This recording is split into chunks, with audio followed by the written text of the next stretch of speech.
There's no time for us. There's no place for us. What is this thing that builds our dreams and tips them away from us? Who wants to live forever? For Chuck.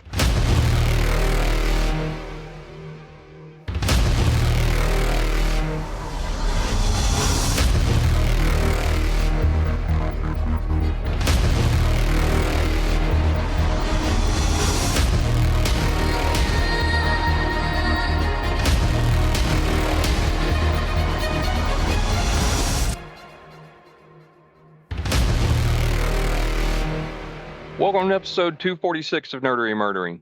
Big 246. I'm Zig with your Nerdery. And I'm Jeffrey with your Murdery. Welcome to another week of the highs and lows, the ups, the down, the good and the bad, the nerd, the murd. I know this episode comes out in May for those who listen to it, but for us, we are back in January, and the state of Texas has gone cold. Matter of fact, most of the nation has. We're not as bad as a lot of places. I mean, down here in deep South Texas, but it was funny because I went to go golf with Chuck yesterday, and I went to the range, and it was 80 degrees. By the time we teed off, it was 50. Because I was only on the range an hour. Dropped from 80 to 50 in the matter of an hour, and then it dropped to 30s overnight with a feels like in the 20s due to a very high north wind. We've got like 15, 16 mile an hour winds. What I think is so funny down here, especially because outside of that really weird freeze we had a few years ago that hit the entire state, including down here, we just don't get freezes down here. Not.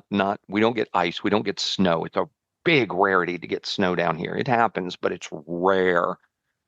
What I think is so funny about that, the shelves at HEB for staples are empty, and it's like, people. Seriously. It doesn't freeze down here.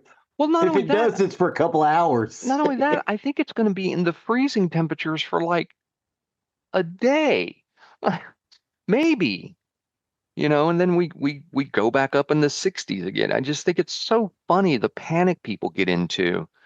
The feels like up here is 4. Yeah. I've seen I'm dripping the pipes, and I can't tell the difference between the street and the sidewalk because it's just one solid white sheet. Yeah.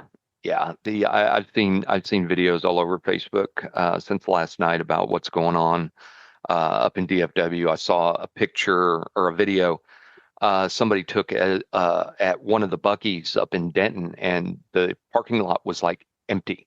The gas pumps were empty. There was like 2 cars total, and those had to be the employees. That doesn't happen. No, it doesn't, and it's just so funny. I know there's a lot of places in the country that are very treacherous right now, but not down there. Not down here. Definitely not down here. It's just. Did it even get icy down there, or did it just get cold? It just got cold. We had some misting going on late last night, but it hadn't dropped into freezing yet. Okay. I don't think it's supposed to hit the freezing mark until overnight tonight. And I don't think we have any rain or any precipitation on the radar coming up. So I don't think it's going to be a big deal. We'll be cold for a little while. That's about it. So it's just funny. Empty out the shelves of the store. We're going to get cold. Toilet paper, water, all kinds of things. And I understand the fear, I mean, we did lose the power grid back when we had that big freeze a few years ago here in Texas. And it was funny, our producer Will was complaining about he was losing some power yesterday. Yeah. And he was like, damn, people think that we need to be our own state, but we can't even keep our power grid on. And put a frame around that. We in Texas supply power to about 50% of the nation. If we weren't doing that, we wouldn't have the demand on this power grid. So, nope. It's a little thing, but we do. A lot of people think that was a thing that happened in the 70s. That's not true. When they built that power grid, they built it back in the 30s. Yeah. Because it was like, well, no one else is going to build it for us, so we're going to have to build it ourselves. Right. I mean, the infrastructure was a problem. Why we hit the power grid, but it was the demand on that infrastructure that what hurt us. They say we're okay for this time. Who knows? But yeah, I mean, we provide power for pretty much all of California. I think most of New York and the Northeast, because we ship that power off. Um, and it's that demand. So, but we haven't seen, I haven't seen any flickers down here. I know William had some. I know we had a transformer blow down here, and people all over Facebook are like, "Oh, it's the cold," and it's like it hasn't even dropped below 50 yet. Come on, people. Yeah. No, no, not here. Actually, they cut the power off a couple of days ago Hmm. because they were replacing a pole in my neighbor's backyard. I was like, oh, they're just getting ready. Nice. Yeah, But I yeah, also live right next to a hospital. So, right. Yeah, you're on that emergency power grid. yeah. Um, Hey, kids, just FYI, if there's a little regional hospital, yes, you'll get helicopters at night, but your lights won't ever go out. So, yeah, yeah, that's that emergency power grid that doesn't get interrupted. That's why during that last ice storm, I had to go sleep at the hospital. I mean, because I sleep with a CPAP, I couldn't sleep mhm. without it, and so I went down. I got an air mattress and slept in the hospital for 3 days. Nice. Um, so yeah. So anyway, I would assume everybody is warmer now that's listening, but yeah, that's what we're dealing with down here. Bay. Um, on Eh, my what? well, the guitarist for one of the people we're talking about, his last name's May. So, Oh yeah, yeah. Um, I'm into Landman season 2. I think I've got 2 episodes to go. The second season's been really, really good. Um, Sam Elliott has been amazing in the show. I mean, he's such a sympathetic character, and you just feel bad for him. Um, but it's been such a good season. Have you watched it? yeah, yeah, I've been watching season two too. I I love love the pirate dinner episode. that was funny. I love the scene with Sam Elliott being floated in the pool. I thought that was especially his reaction to it was so funny, so hysterical. Just But that, relax. yeah, just relax. It's been a great season. I've enjoyed the heck out of this season. I did finally get into Stranger Things. I'm on episode 6 as of last night. Hmm. Um, I love the love song to the 80s. Hmm. It as part of Stranger Things. The episodes have been great. Uh, some of them are long. I mean, one of them I finished last night was like, I think an hour and 36 minutes or hour and 40 minutes, Hmm. something like that. And then the very next episode was only 47 minutes long. And it's just funny the length of them. But I'll say this about that. The length of the episodes are appropriate for that episode's content so Yeah, far. they're like chapters. Yeah, nothing has seemed drawn out of place because, like I said, that one that was almost an hour and 40 minutes, or maybe it was an hour and 40 minutes, which I think was episode 4, um, was perfect. And then episode 5, with its 57 minutes, was perfect. They've done a really, really good job of this. Um, I love it. I really, really like it. I really, really like what they've done with this season. I can't wait to finish. I may finish today. I don't know. We'll see. Haven't decided if I'm going to watch the football or Stranger Things yet. To be honest. Watch I mean, Stranger Things. do I? Watch Stranger Things. All you need for football is stats. Well, You can get those. You can get those uploaded automatically. yes, but for those of us who like watching football, just watching stats isn't the same. Why don't you go paint a wall and sit there and watch it dry? It would be way more interesting. For those of you who don't find football interesting, I can see that. For those of us who do, I watch it. Um, the people I know down here that always throw the big Super Bowl party, they're big Houston Texans fans. So they had 2 back-to-back weeks of parties, and I tell you, they just go all out with the food and everything. The first week was a crab and shrimp boil. The second week was all barbecue, and I remember I was talking to the guy's wife, the couple that lived there.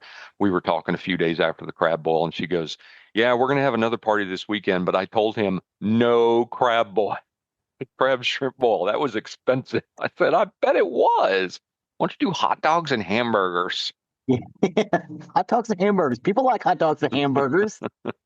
Crab and shrimp. I don't know. You guys Uh, aren't that far from the Gulf. It's no, right there. no, we're not, but it's still expensive, Yeah. you know. The barbecue was really good. Somebody brought a skirt steak that they marinated up, and I typically don't like skirt steak because it's usually tough.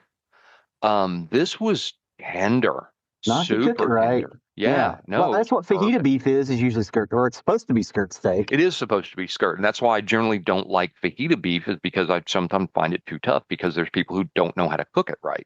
Yeah. If you cook it right, I mean, that stuff should near fall apart, and that's what this was. This stuff was great, Stuff. great, great, great. So anyway, that is all I have. I know you've got a big one on the nerdery. You ready to kick it off? Yeah. This was requested by Chuck. He's like, why don't you guys do an episode on Queen? And I was like, no one ever talks about 80s Queen. So let's talk about 80s Queen. Cool.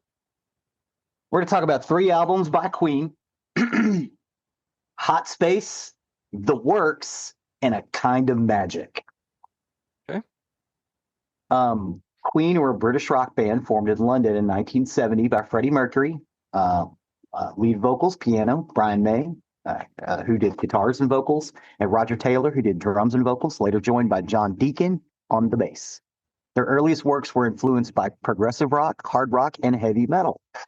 But the band gradually ventured into more conventional and radio-friendly works by incorporating further styles such as arena rock and pop rock. Before forming Queen, May and Taylor had played together in the band Smile. Mercury was a fan of Smile and encouraged them to experiment with more elaborate stage and recording techniques. He joined in 1970 and suggested the name Queen. Deacon was recruited in February of 1971 before the band released their self-titled debut album in 1973, Queen. It first charted in the UK with their second album, Queen 2, in 1974. Sheer Heart Attack later that year and A Night at the Opera in 1975 brought them international success. The latter featured Bohemian Rhapsody, which topped the UK singles charts for 9 weeks and helped popularize the music video format. The band's 1977 album, News of the World, contains We Will Rock You and We Are the Champions, which have become anthems at sporting events. But by the early 80s, Queen were one of the biggest stadium rock bands in the world. Another One Bites the Dust from The Game in 1980 became their best-selling single, and their 1981 compilation album, Greatest Hits, is the best-selling album in the UK, and it's been certified 9 times platinum in the US by the RIAA. Their performance at the 1985 Live Aid concert is ranked among the greatest in rock history by various publications. And in August of 1986, Mercury gave his last performance with Queen at Nebworth. Mercury was diagnosed with HIV and AIDS in 1987. The band released 2 more albums, The Miracle in 1989 and Innuendo in 1991. On the 23rd of November 1991, Mercury publicly revealed his AIDS diagnosis, and the next day died of bronchial pneumonia, a complication of AIDS. 1 more album was released featuring Mercury's vocals, 1995's Made in Heaven. Deacon retired in 1997, while May and Taylor continued to make sporadic appearances together. Since 2004, they have toured as Queen Plus with vocalist Paul Rodgers until 2009 and Adam Lambert since 2011. But today we're going to talk about the middle period. We're going to talk about Hot Spaces. So 3 of my favorite Queen songs are in this period. Under Pressure, which they recorded with David Bowie, which is on Hot Spaces. Who Wants to Live Forever, which is on It's a Kind of Magic, and Hammer to Fall, which is on The Works. Hot Space is the 10th studio album by British rock band Queen. It was released on 4th of May, 1982 by EMI Recordings in the United Kingdom and by Elektra Records in the United States, marking a notable shift in direction from earlier work. They employed many elements of disco, funk, R&B, dance pop, and new wave music on the album. Combined with the ongoing backlash against disco music, this made the album less popular with fans who prefer the traditional rock style they'd come to associate with the band. Queen's decision to record a dance-oriented album germinated from the massive success of their 1980 hit "Another One Bites the Dust" in the U.S. So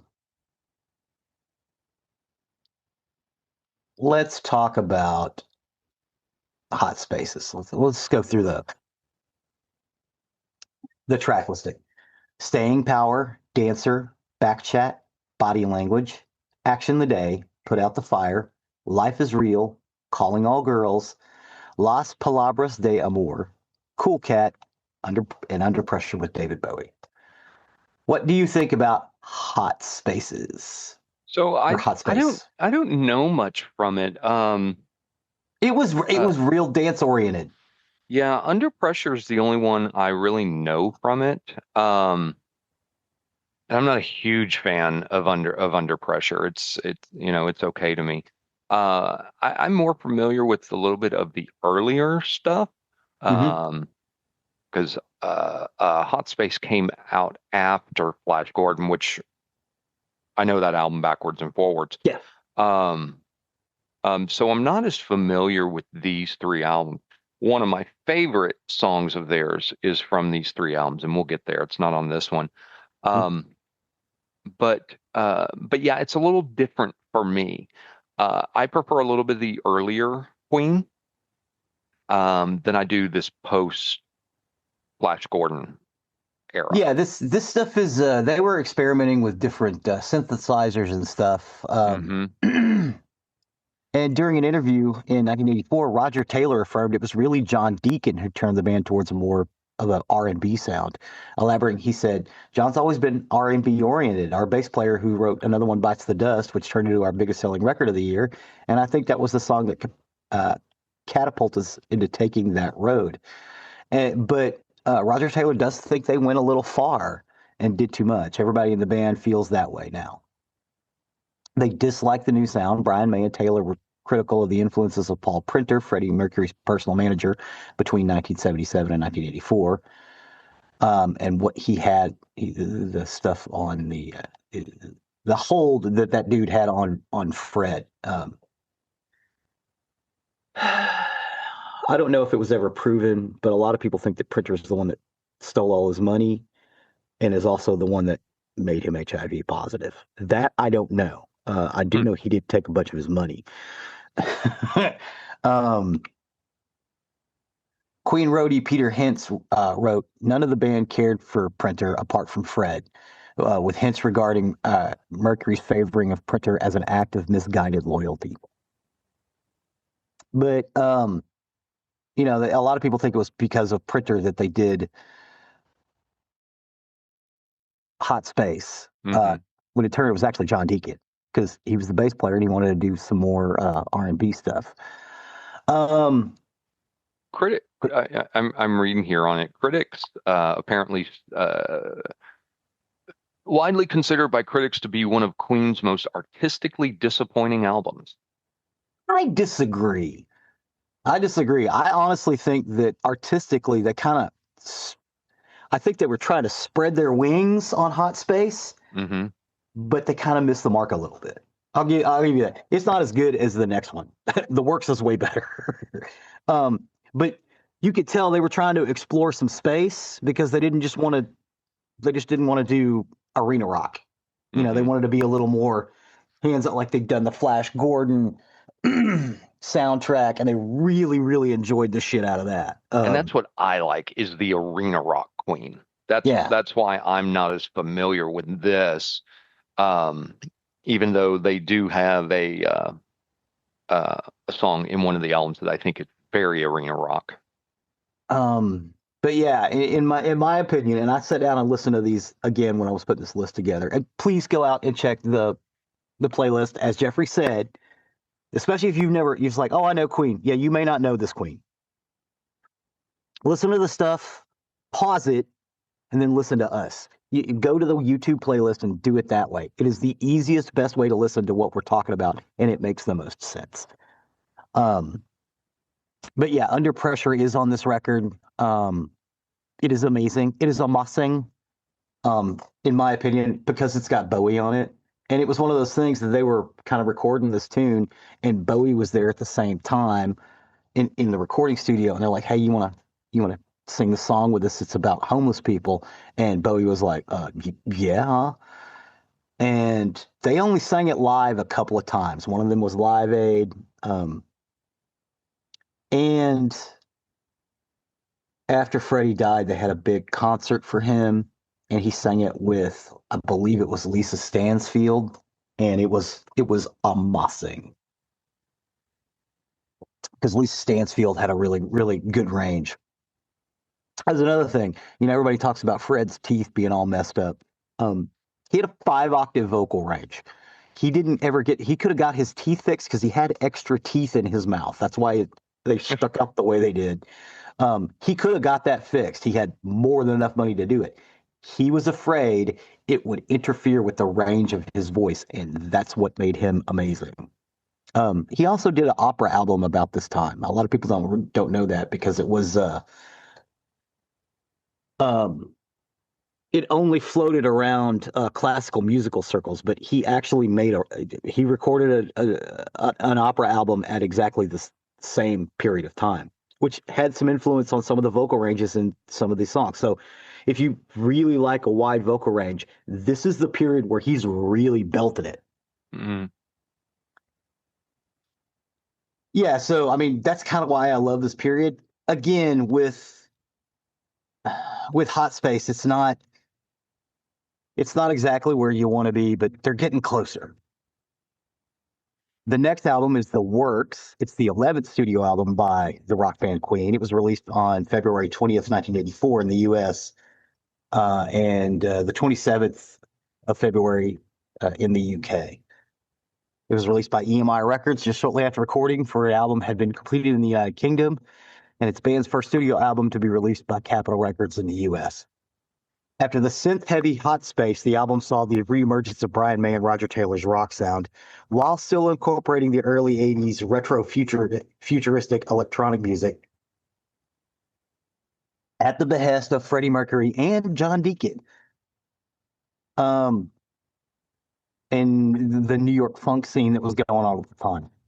I recorded the Record Plant Studios in LA and Music Plant Studios in Munich, Germany from August of 83 to January of 84. The album's title comes from a comment Taylor made as recording began. Let's give them the works.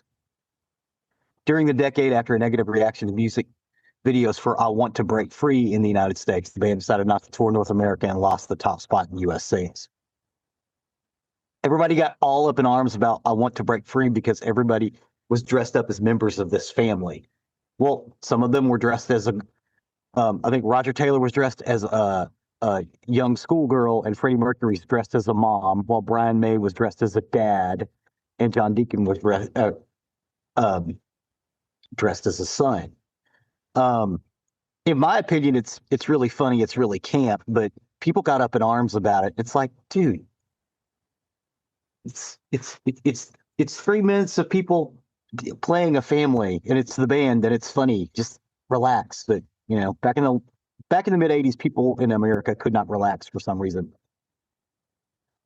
In my opinion, The Works, where they kept that sound from Hot Space, which again, I don't think they quite got there with, and they brought back some of that arena rock sound, you end up with, here are the titles: Radio Gaga, Tear It Up, It's a Hard Life, Man on the Prowl, Machine, or Back to Humans, I Want to Break Free, which is another one of my favorite Queen songs, Keep Passing the Open Windows, Hammer to Fall, and Is This the World We Created? Only 9 songs on this album. What do you think about The Works? So again, this goes past what I really know Queen as.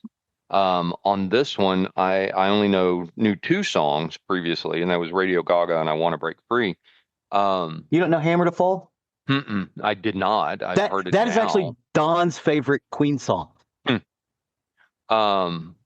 But yeah, we're still kind of really past what I liked as Queen. This was not classic Queen to me. None of these 3 albums are classic Queen to me, and I prefer it the classic way. go Flash and before, and that's where I sit. But those are the only two I knew prior to getting into I'm this. singing Radio Gaga in my head. I'm sorry. Oh yeah, I can hear that one.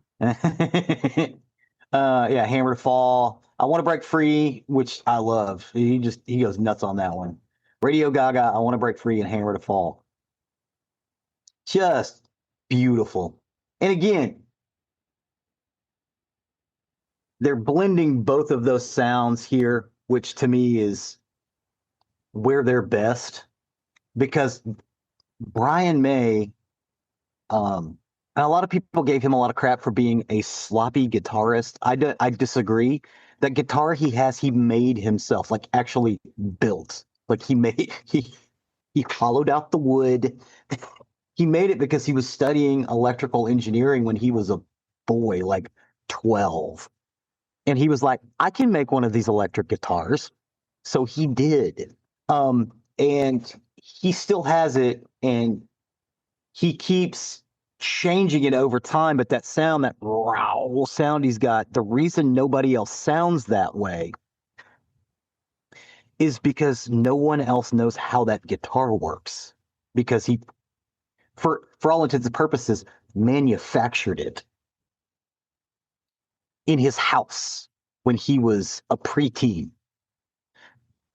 Now, the Complete Works is a box set issued by the rock band Queen in 1985. It contains all of the band's original studio albums, live albums, and non-album tracks to that point. It was available in vinyl format only. So after they released the works, they did a box set called the Complete Works just on top of that thing. So, and what was great about that is a lot of people bought it. So a lot of their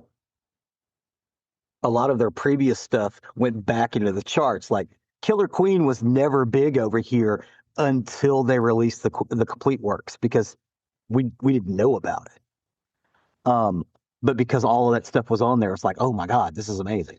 So that's not really one of the albums we're talking about, but it's also happening in this period of time. The next album, A Kind of Magic, is the 12th studio album by the British rock band Queen. It was released on June the 2nd, 1986 by EMI Records in the UK and by Capitol Records in the US. It is also based around the soundtrack to the film Highlander, directed by Russell Mulcahy.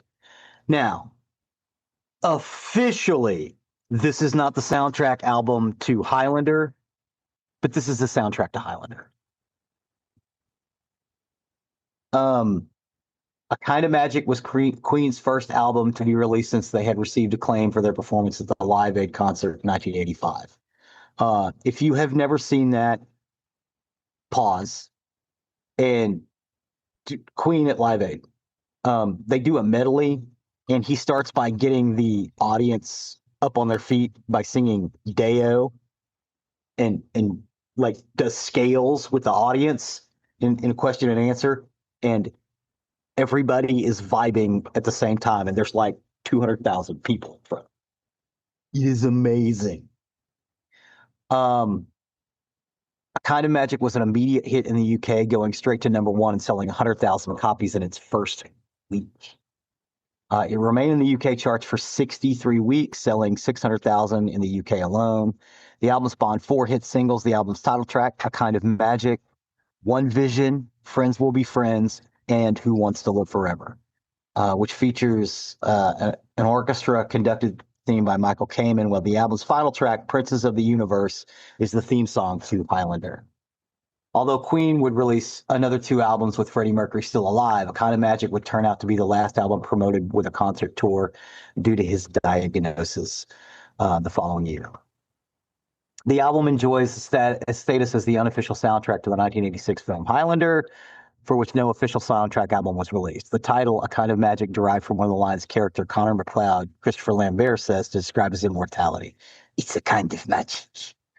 6 out of 9 songs on the album appear in the film, although they're different versions. The 3 songs that did not appear on Highlander are Pain Is So Close to Pleasure, Friends Will Be Friends, and One Vision, which featured a year earlier in the film Iron Eagle. Conversely, a recording and theme from New York, made specifically for a scene in Highlander, does not appear on A Kind of Magic, and in fact has never been released an album to date.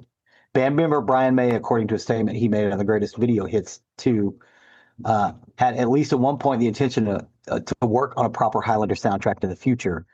In one scene, a snippet of Hammer to Fall plays on the radio, a song from the previous album, The Works. So, the album's tracks are One Vision, A Kind of Magic, 1 Year of Love, Pain is So Close to Pleasure, Friends Will Be Friends, Who Wants to Live Forever, Gimme the Prize, or the Kurgan's theme, Don't Lose Your Head, and Princes of the Universe. Now, Don't Lose Your Head also has Joan Armatrading singing on it, which is kind of awesome. But how do you feel about It's a Kind of Magic? So again, we only have a couple on here that I knew previously, Who Wants to Live Forever and Princes of the Universe. Princes of the Universe is one of my favorites of their songs. And that's the one that I say really goes back to more arena rock, because that one really is. It's a great thematic song. I love the fact that it was, if you've seen Highlander, you'll think about this song, because this song is perfect for that movie, of course. And then their cover of New York, New York, which again, you will never get on an album. You have to watch Highlander. If they're playing it while the Kurgans are driving across the Williamsburg Bridge. Yeah. But I love those two songs. Who Wants to Live Forever and Prince of the Universe, I think, are both phenomenal songs. I love both those songs. But again, two songs off a whole album that I was previously familiar with, and that's it. Oh, I love this one. This one and The Works, I think, are the best work they ever did. Because again, they blended the electronic sounds, because the arena rock sound was getting stale. Yeah, it was great, but you got to throw a little funk into it, and I think that's what they did here, and I don't think they ever got better than this. Again, with Hot Space, I keep saying Hot Spaces, it's Hot Space. They didn't hit the mark. There was not enough of the arena rock sound. But when you blend those two together, again, in my humble esteem, that's where these guys come together. The Works and And I don't think they were going stale with it. I really don't. And I wish they had stayed with that, because that's what Queen was to me. And I would have preferred that. Well, that's about it for 3 albums by Queen, other than get out and listen to them, kids. Hot Space, The Works, and A Kind of Magic. Listen to earlier albums. And I mean, if you want to hear a masterpiece from start to finish, the Flash Gordon soundtrack. Yeah, the Flash Gordon soundtrack is pretty fucking awesome. But they started using keyboards there. Like they did Flash Gordon, and then they did Hot Space right after that, and it's like it's kind of the same sound with the keyboards. They just had more prominent guitar in it, which is why I like The Works, because it's basically that sound. Yeah, and I mean, and it's funny too that the Flash Gordon soundtrack was a huge hit. Was an absolute huge hit. They had they had such critical acclaim for that album, but critics hated the movie. Yeah. A lot of people hated the movie. I love the movie. I know it's campy. I know it's cheesy. I know that was what they were going for, was campy and cheesy. Well, and there's some bad acting in there too. Yeah. There's some bad acting for some decent actors. That's what depresses me. Dale Arden's line, "I love you, but we only have so many hours to save the earth." It's terrible. It's a terrible delivery. She's not a bad actress, but she was terrible in that movie. It's like she walked in, picked up her paycheck, and went, "Okay, let me write out these checks. This is where I'm going to do my acting. I'm just going to put this in the mail right here." Yeah, Max von Sydow in it. He doesn't act well in in that. No, None of them really, really do. no. Um, Brian Blessed, Timothy Yeah, Brian Dalton, Blessed. Oh yeah, the Timothy blessed Dalton Timothy was. Dalton. Yeah. Well, Brian So Blessed was being Brian Blessed. yes, he was. Yes, he absolutely was. But anyway, so the album was a huge hit, and it's just funny, a huge hit for a movie that was not.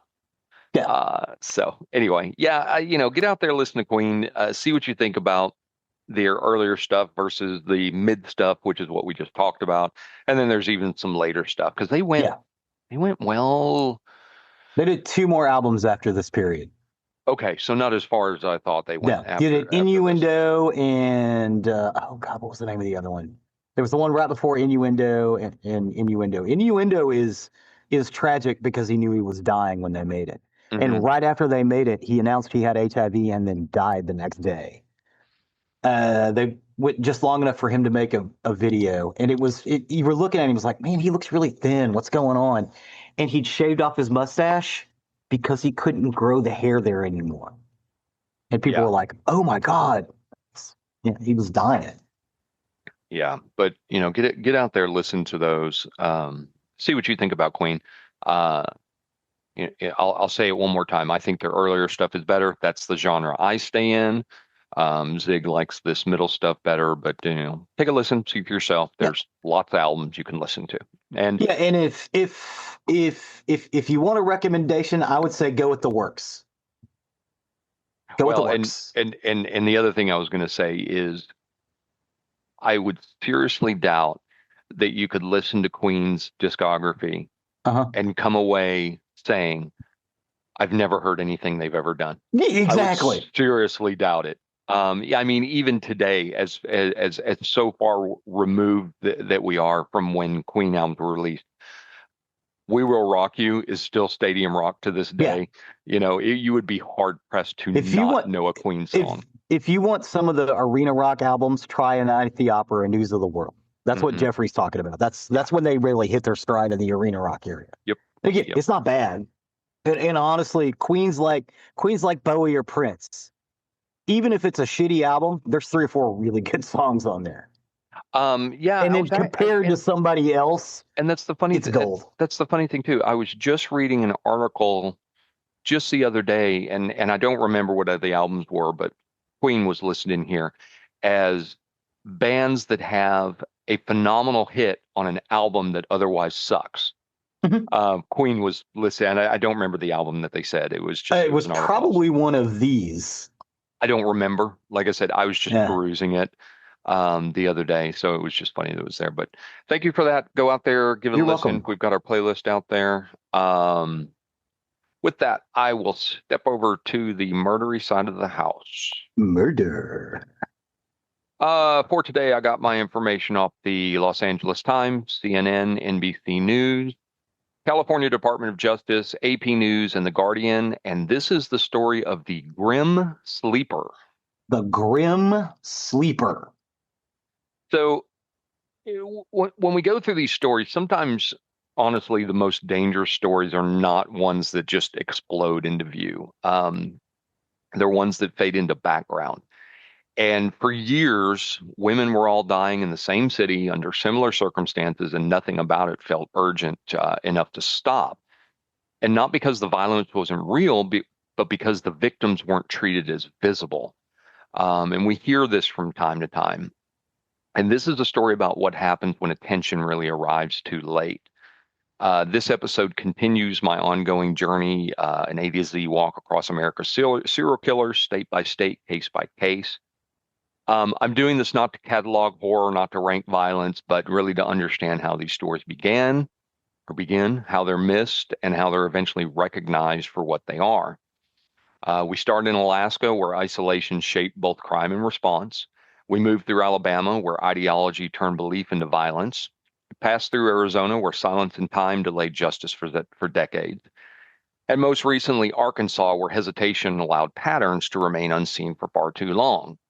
So today, our letter takes us to California. If you hadn't already guessed that.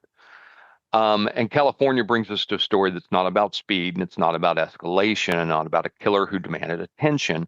It's really about a man who just kind of disappeared in the background and a city that learned to look away. There were victims whose lives were treated as expendable long before anyone realized the pattern existed. This story doesn't unfold all at once. It stretches across decades and across neighborhoods and really across gaps where this attention should have been. Because for years, women were dying and the system did not respond as if something was wrong. This is a case that's really defined by neglect and long pauses and by the assumption that certain lives did not require urgency. So this is the story of Lonnie David Franklin Jr., who is often called the Grim Sleeper. And again, Lonnie David Franklin Jr. yeah, and this is California. Before anyone knew his name or before the media coined the nickname, and before investigators even mentioned the word serial, there were already victims. They lived in the same neighborhood and disappeared in the same ways, and they were really kind of mourned quietly, if at all. And to really understand this case, that's where we have to start, not with the killer, but with the environment that really allowed him to remain unseen. So this was South Los Angeles. This is a place that's too often described only by its struggles and rarely by its people. It's a place where lives are lived in close proximity, communities overlap, and survival often requires adaptability rather than attention. And this really matters because context shapes response. In the 1980s and 1990s, South Los Angeles was dealing with layers of instability. There was economic hardship, systemic neglect, a strained relationship with law enforcement that had been building for decades, and trust was very thin, and resources were limited, and certain crimes were treated as expected rather than alarming. Women in these neighborhoods lived with the realities that rarely made headlines. Many were mothers, daughters, and friends. Some worked multiple jobs. Some struggled with housing insecurity. Some battled addiction. Some did not. What they shared was not circumstance. It was invisibility. And when people talk about victims being overlooked, this is what it looks like in practice. Disappearances did not trigger immediate searches. Deaths did not prompt sustained investigation, and patterns weren't assumed. They had to be proven. And proving something requires someone to be listening. For years, women were found dead in South Los Angeles under circumstances that raised questions but failed to generate urgency. Some were discovered outdoors, some in alleys, some in abandoned spaces. Their deaths were often ruled accidental, undetermined, or attributed to lifestyle factors that quietly closed the door on any further inquiry. Each case was treated as an individual tragedy and not part of something larger. And that separation mattered because serial killers don't always rely on sophistication. Sometimes they rely on predictability, on knowing where attention will go and where it won't. Lonnie David Franklin Jr. did not operate in affluent neighborhoods where a single death could dominate the news cycle. He operated in spaces where death was already normalized. Violence here was familiar enough to be dismissed, and the victims did not come with built-in advocates demanding answers. Because of that, the early signs were not recognized as warnings. They were just absorbed into the background noise of a city that was already caring too much. And this is not about blaming a community. It's just about acknowledging the reality that when systems are stretched thin, they triage. When they triage, some lives are unconsciously deprioritized. By the time investigators would eventually recognize a pattern, years had already passed. Dozens of opportunities to intervene had slipped by unnoticed. But at the beginning, there was no grim sleeper. There was no nickname and no task force and no sense that a serial killer was operating at all. There were only women living their lives in a place where being seen was never guaranteed, and that's really kind of where this story begins. The first deaths connected to Lonnie David Franklin Jr. did not arrive with urgency. They arrived very quietly. A woman was found outdoors, another discovered in an alley, another left in a space already associated with abandonment. And each scene raised questions, and each case carried inconsistencies, and each on its own seemed explainable enough to close. And that's really kind of how the early years unfolded. In the mid-1980s, women in South Los Angeles began turning up dead under circumstances that did not fit neatly into natural causes or obvious accidents. Many had been shot, some had been sexually assaulted, some were left partially clothed or positioned in ways that suggested intent.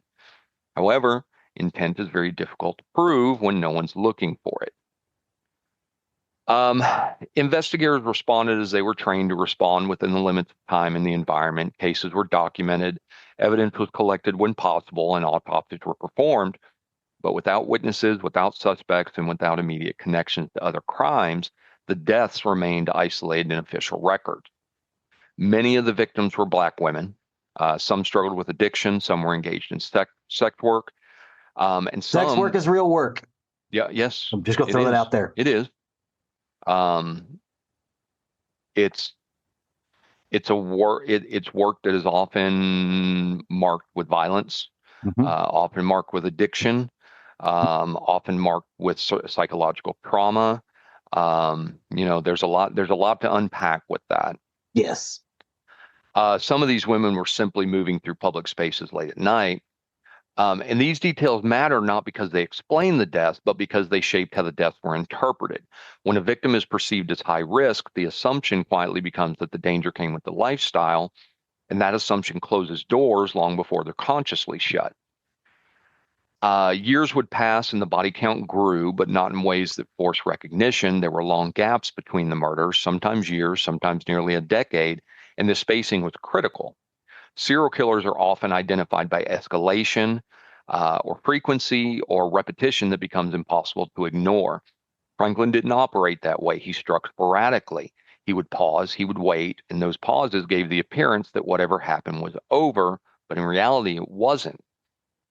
Each time a woman was found dead, investigators were confronted with the same problem: no suspect, no clear link to any previous case. Ballistics evidence existed in some cases, but it was not always preserved or compared across years. Databases that might have flagged similarities did not yet exist in usable form. And the result was a series of deaths that looked tragic but unconnected. Families mourned privately and communities absorbed the loss. And around them, the city kept moving. And this here is one of the most dangerous phases in a serial offender's timeline. This is the period when they are active but unseen, when their crimes are not denied, but they're miscalculated. Franklin learned something during these years. He learned that when the attention stopped, that certain deaths did not prompt questions that lasted. He learned that gaps worked in his favor, and he learned that as long as his victims remained invisible to the system, he too could remain invisible. At this stage, there was still no name for what was happening and no pattern recognized, and there was no public acknowledgement that women were being targeted. There were only unanswered deaths scattered across time, waiting for someone to finally connect them. For years, the deaths in South LA followed the same pattern. A body was found, a report was written, an explanation was applied, and the case quietly slipped into the background. Eventually, though, one death disrupted that rhythm, and not because it was more violent, and not because it was more public, but because the circumstances made this dismissal harder. In 2007, the body of Janecia Peters was found in an alley in South LA. She had been shot and she was 25 years old. Unlike many earlier cases, this one just didn't settle into the familiar categories. The location, the injuries, and the evidence left behind raised questions that cannot be easily answered with assumptions about lifestyle or circumstance. More importantly, investigators began to notice something they hadn't allowed themselves to fully acknowledge before. This didn't feel isolated, and the method was familiar. The placement of the body was familiar, and the neighborhood itself was painfully familiar. At that point, when detectives looked back, they saw echoes of earlier cases, not identical, but close enough to be settling. Women shot, left outdoors, found in similar areas, the same quiet aftermath. But for the first time, the question shifted from what happened here to has this happened before? Once a case is viewed through the lens of potential repetition, the entire investigative posture changes. Old files are then pulled, timelines are reexamined, and evidence that once felt inconclusive are reconsidered. And that's really when the scale of the problem began to emerge. Detectives realized they weren't looking at a handful of unrelated deaths. They were looking at a long, fractured series of killings that had been allowed to exist independently for years. Those gaps we had talked about between the murders once reassuring, now felt very deliberate. The pauses weren't evidence that the danger had passed. They were evidence that the danger had learned patience. This is also the moment when the cost of delay became very clear. Witnesses had moved, memories had faded, and some evidence was no longer recoverable. Time had done what it always does in cases like this. It protected the offender. Still, though, something important had changed. The deaths were no longer being treated as background noise. They were being spoken about in the same room and investigated by the same people. They were examined now as part of a whole rather than fragments, and for the first time, the system was catching up to what the victim's absence had been saying all along. There was a serial killer operating in South LA, and he had been there for decades. Once investigators allowed themselves to say the word serial, everything changed, even though it was slow. This was not a moment of sudden clarity, and there was no press conferences and no announcement that a predator had been identified. Instead, they recalibrated. Detectives began pulling files that had never been meant to sit side by side. Deaths separated by years were laid out on tables together. Locations were mapped. Timelines were compared. Ballistics evidence was revisited where it still existed. And what emerged wasn't a clear pattern. It was a fragmented one. Different weapons, different decades, different circumstances. But the victims shared critical similarities, and so did the geography. South LA was not just a backdrop. It was now the common denominator. As this picture sharpened, investigators realized they were dealing with a killer who did not escalate in obvious ways. He did not increase frequency, and he did not announce himself, nor did he seek attention. He just paused, and sometimes for years. Those pauses allowed him to avoid detection in ways that more impulsive offenders could not. And each time a gap appeared, it created the illusion that whatever had happened was finished, but it never was. So as detectives connected these cases, the need for a dedicated effort became unavoidable. Task forces were now formed, and eventually with that came a name. The media began referring to the unknown suspect as the Grim Sleeper. And this nickname really reflected the most unsettling truth of the case, that the killer appeared to go dormant for long stretches of time before resurfacing. It suggested patience, control, and a level of confidence built on knowing exactly where that attention would fade. I have heard for years that there was possibly a serial killer operating in LA that nobody talks about. Is this the guy they were talking about? I couldn't say. I don't know. I mean, this is something I heard years ago. So it's I like, mean, it could be. there's a serial killer operating in LA that nobody wants to talk about because he's picking on poor women. It certainly could be. I mean, I didn't have anything in here that said this was not talked about. It certainly could be from everything that are in the details of the case. But they finally put the pieces together.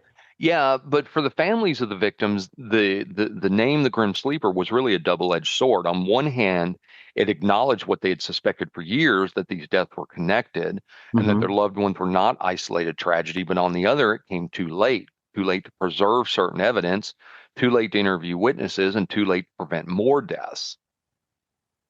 By the time the pattern was formally acknowledged, dozens of opportunities to intervene had already passed. But naming the pattern mattered because once something is named, it cannot be unseen. Once it cannot be unseen, the search for that person behind it begins in earnest. After the pattern was named, the investigation did not suddenly accelerate. There were still no witnesses who I could identify as suspect. No confession waiting to be uncovered, no clear path forward that resembled a traditional arrest. What investigators had instead was evidence, some of it decades old, and the understanding that time had already taken more than it ever gives back. And for years, this case moved forward in inches. Ballistics evidence again was re-examined where possible, and links between firearms were explored. There was DNA evidence that existed in some cases, but it was very limited and fragmented, and much of it had been collected before forensic science had the tools to fully interpret it. Without a suspect to compare it to, evidence remained exactly where it always had been, silent. And this is where the reality of long-running cold cases are. They don't stay active because of momentum. They stay alive because someone refuses to let them die. As the years passed and technology began to change rules, DNA analysis improved, databases expanded, techniques that once required certainty could now work with fragments. And slowly, the Grim Sleeper investigation was pulled back into focus. But even then, they proceeded with caution. Investigators were not just trying to identify a killer, they were trying to do it in a way that would hold up decades after delay. Every step had to be deliberate, and every conclusion had to be defensible. Finally, in 2010, law enforcement made a move that would break the case open. They used a tactic that had not existed when the first victims were killed, which is familial DNA searching. So now, instead of looking for an exact match, investigators are searching for relatives. And this idea was very simple in theory, but very complex in execution. If the killer had never been arrested, then perhaps someone in his family had. This search did produce a lead, but not a name yet, but it was a direction. From there, investigators worked very quietly and they conducted surveillance. They collected discarded DNA. And when they finally had enough to compare directly, that's when the silence ended. The DNA matched. The man responsible for decades of deaths had been living openly in the same city where the crimes occurred. He had raised a family. He had gone to work. And he had blended into the background of the very neighborhoods where his victims had disappeared. He had the name Lonnie David Franklin Jr., and so after years of waiting, the Grim Sleeper finally had a face. When he was arrested in July of 2010, there was no dramatic chase or standoff, no moment that matched the scale of what he was done. He was just taken into quiet custody very quietly. He wasn't hiding in some remote location or living on the fringes of society. He was living in South Los Angeles in a modest home surrounded by neighbors who had no idea who he was or what he had done. One of the most unsettling aspects of a case like this was not how Franklin killed, but just really how close he remained to the world he harmed. He lived in the same communities where his victims had lived, and he moved through the same streets. He just existed in plain sight. So when his arrest became public, shock followed quickly, and not because people had been unaware that women were dying, but because the person responsible did not resemble the monster many expected. He didn't fit what they thought was the character of a serial killer. He wasn't a transient. He wasn't visibly unstable. He wasn't someone who stood out. And that's really where that kind of recognition forced a reckoning. If someone like this could operate for decades without detection, then the problem wasn't just the killer, and it's the blind spots that allowed him to persist. Dude, we've discovered this over the last almost 5 years. It's like the successful serial killers are the ones that look like everybody, that go to work, that clock in. Sure. Yeah, the ones they catch early on are the ones that stand out.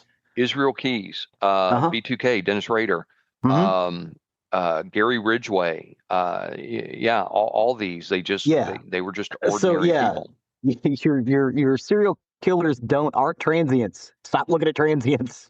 Sometimes that's not the case. Sometimes it is, though. You do have some that wander. Israel Keys wandered, but he had a home life. He had a stable home. He just wandered across the country because he realized that if he didn't have an MO and traveled randomly, that he'd never be caught. Yep. So the prosecution of Franklin was really built on patience. This was not a case driven by eyewitness testimony or confessions. It was built almost entirely on forensics evidence that was collected and preserved across decades. The DNA did link him to multiple murders, and ballistic connected him to others.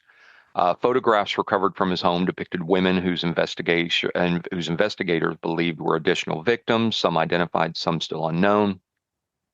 And each piece of evidence now told a story the victims themselves could no longer tell. The defense challenged the age of the evidence. They questioned the use of familial DNA. They argued that time had compromised certainty. But time in this case worked both ways. While it delayed justice, it also preserved truth long enough for the science to catch up. And that's what we've been seeing a lot in the last several years. For the families themselves, the trial was not a moment of closure. It was a reopening. Testimony brought back old wounds to the surface. Names that had gone years without being spoken publicly were being said aloud in a courtroom. The victims were no longer background noise, and they were the center of this case. In 2016, Lonnie David Franklin Jr. was convicted of 10 counts of murder. He was sentenced to death, and this sentence reflected the scale of the harm, the number of lives taken, and the decades of silence that allowed it to continue. But even in sentencing, there's no illusion that justice could restore what was lost. There's no verdict that can return daughters to parents, no sentence that can undo years of fear, grief, and unanswered question, and no punishment could account for the lives that might have been saved if the pattern had been recognized sooner. All the sentence did was offer acknowledgement that these deaths mattered, the victims were not disposable, and that the silence surrounding their lives and deaths had been wrong. Franklin would later die in prison in 2020 while awaiting execution, but this outcome doesn't change the meaning of the conviction. The truth had been established, the pattern had been named, and the responsibility had been assigned.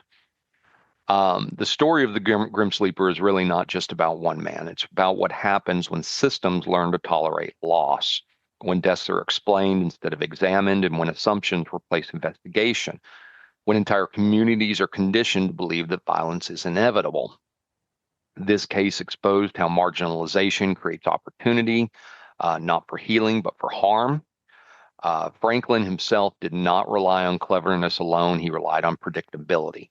He relied on knowing where attention would not linger, and for years he was right.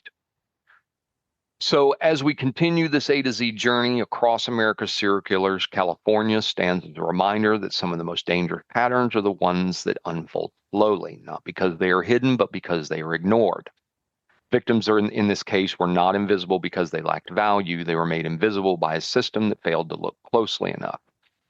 The Grim Sleeper was not stopped by instinct or vigilance. He was stopped by persistence and science, and by the refusal to let unanswered deaths remain unanswered forever. This is not a story about fear. It's a story about attention and about what happens when we finally decide to give that attention where it should have been all along.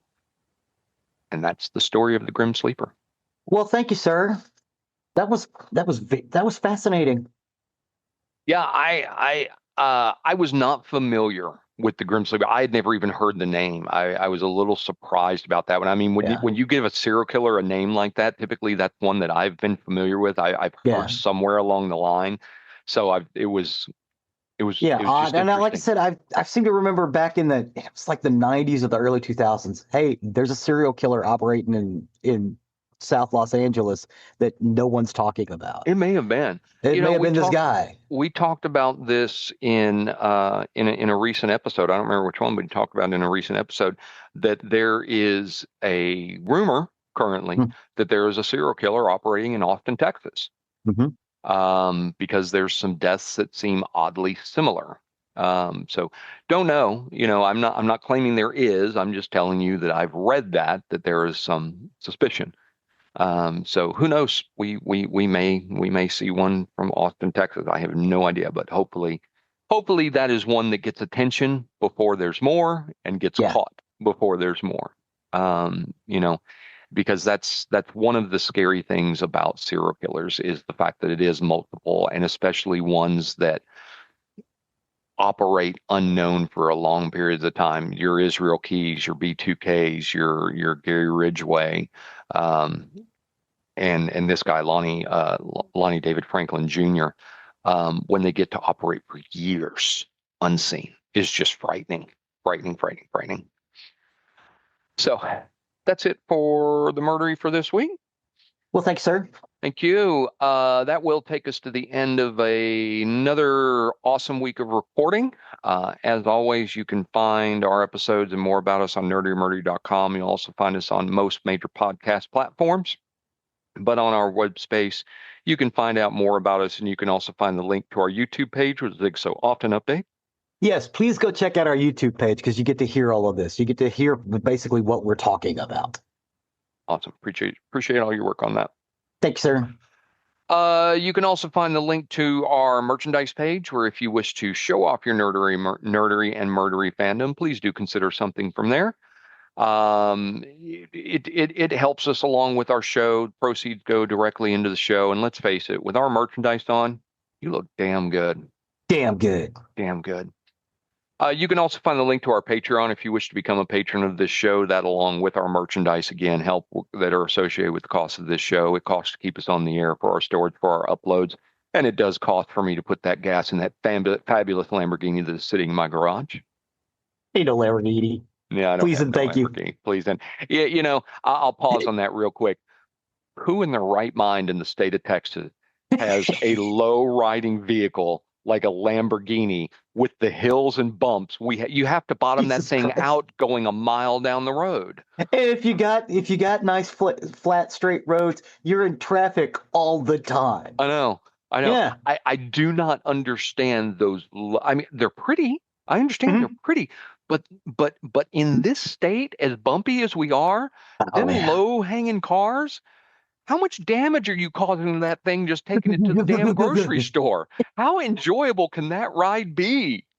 You know, for fuck's sake, I drive an SUV. You know, Yeah, I drive a sedan 4-door.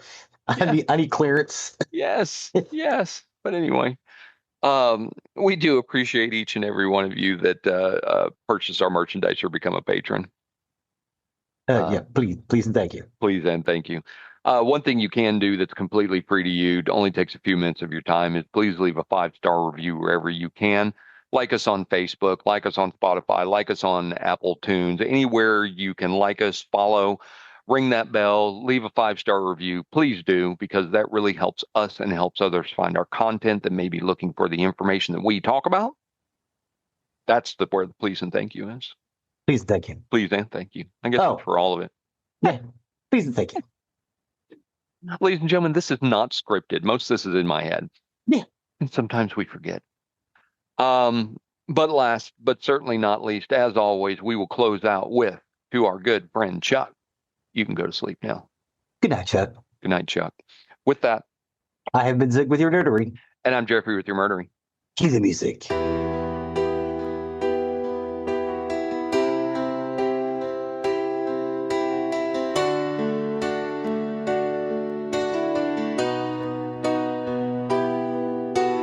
Whispers in the static, shadows deep.